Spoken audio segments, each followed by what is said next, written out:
Olá, amigos e irmãos! Este mês de março é o mês em que nós vivenciamos a campanha de missões mundiais e que esse ano tem por tema Viva a Compaixão.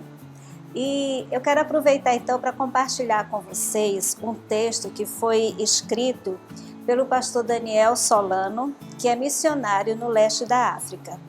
E ele toma por base o tema que ele deu para esse texto que ele escreveu é Vivendo a Compaixão em Tempos de Escassez.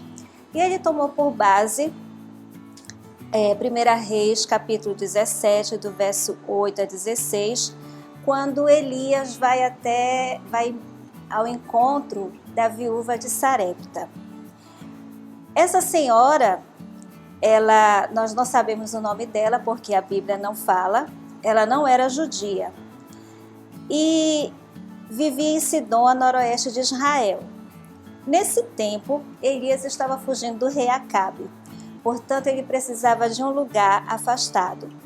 Mesmo fora das fronteiras de Israel, essa região também foi atingida pela seca profetizada por Elias.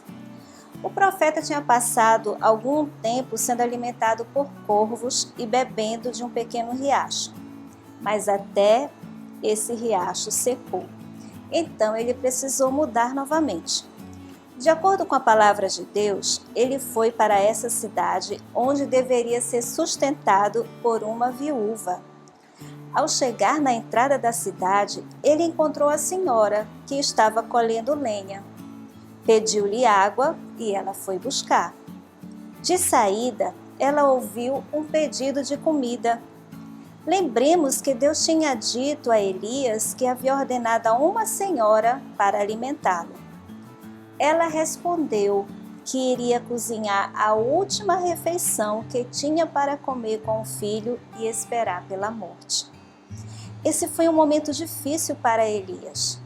Desafiar a mulher a crer em Deus e cozinhar primeiro para ele.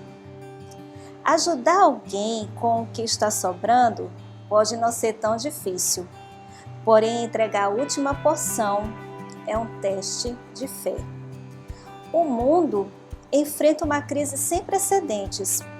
Países ricos se viram impotentes diante de uma doença nova, que além de provocar mortes, provoca também crises políticas, sociais e econômicas, e agora podemos acrescentar a iminência de uma guerra. Coloca a liberdade individual e de culto em xeque. Atingiu também a funcionalidade das igrejas. A verdade é que o mundo tem um problema em comum. Elias e essa viúva também tinham a falta de alimento em comum e juntos, confiados nas promessas de Deus, sobreviveram à escassez. O exercício da compaixão nos coloca em situações extremas no ministério. E então o pastor Solano diz assim, que como missionário, trabalhando em aldeias muito pobres na África, ele pode imaginar como foi difícil para o profeta pedir àquela senhora para cozinhar seu último suprimento para ele ter uma refeição. Essa é uma situação onde um homem de Deus vive seus limites. Ele conhecia Deus, mas talvez não conhecesse a experiência que a viúva tinha com Deus. Há momentos em que chegamos a pensar que existe alguma coisa errada. Talvez não entendamos bem o que Deus disse. Imagine Elias. Ele pode ter dito assim para o Senhor: como assim? Me mandou para ser alimentado por uma mulher que não tem comida? Isso parece não fazer qualquer sentido e realmente nem precisa fazer. Paulo diz em Atos 20:35 que por meio da experiência ele ensinou que é preciso ajudar os necessitados, lembrando as palavras de Jesus, que é melhor dar do que receber. Certamente quem ajuda normalmente está em melhores condições. Isso, porém, nem sempre é uma realidade. Quando operamos no nosso limite, como foi o caso da viúva, muitas vezes é preciso oferecer o último recurso. Como você tem exercido sua compaixão? Esse é o melhor momento para a Igreja de Jesus Cristo dar as mãos e evidenciar o amor de Deus que habita no seu coração. O exercício da compaixão depende de fé.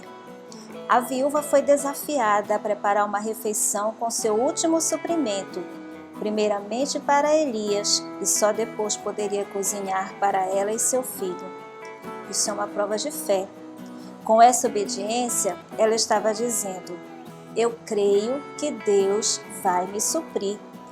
Ela agiu como Abraão, que subiu ao monte do sacrifício, crendo que Deus iria prover o cordeiro para o sacrifício.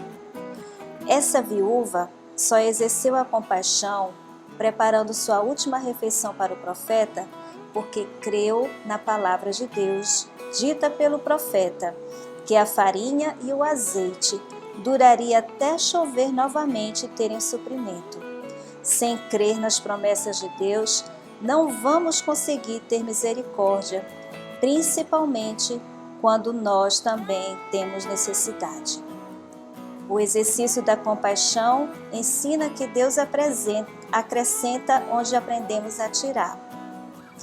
Deus não encheu a panela de farinha nem a botija de óleo, mas cada vez que a viúva tirava, Deus acrescentava, tanto para a sua refeição, como o filho, quanto para Elias.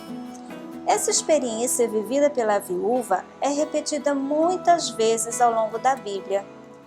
O maná caía a cada dia e para aquele dia.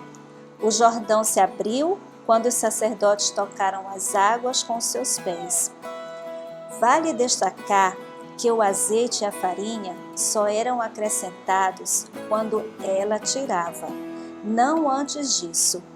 Aprendemos então que Deus vai acrescentando quando nós vamos aprendendo a compartilhar e não acumular. Se queremos ver o milagre da multiplicação, precisamos aprender a lição de compartilhar. Isso se torna um ciclo. Deus me deu, eu tiro, Ele acrescenta e eu tiro novamente. O exercício da compaixão ensina que somos ajudados enquanto ajudamos. Outro fato curioso é que essa viúva não estava apenas salvando Elias da fome, mas salvando a si mesma. Lembremos que era a última refeição que ela tinha. Deus queria não apenas salvar Elias da fome, mas a viúva e seu filho também. Lembremos, portanto, que já temos o suficiente do que o mundo precisa. Temos o Evangelho, a boa notícia que está carregada de promessas. Precisamos ter a coragem de Elias. Faça dessa maneira, pois assim diz o Senhor. Não somos responsáveis pela fé das pessoas, mas pela mensagem, pela palavra que a desperta. Amém.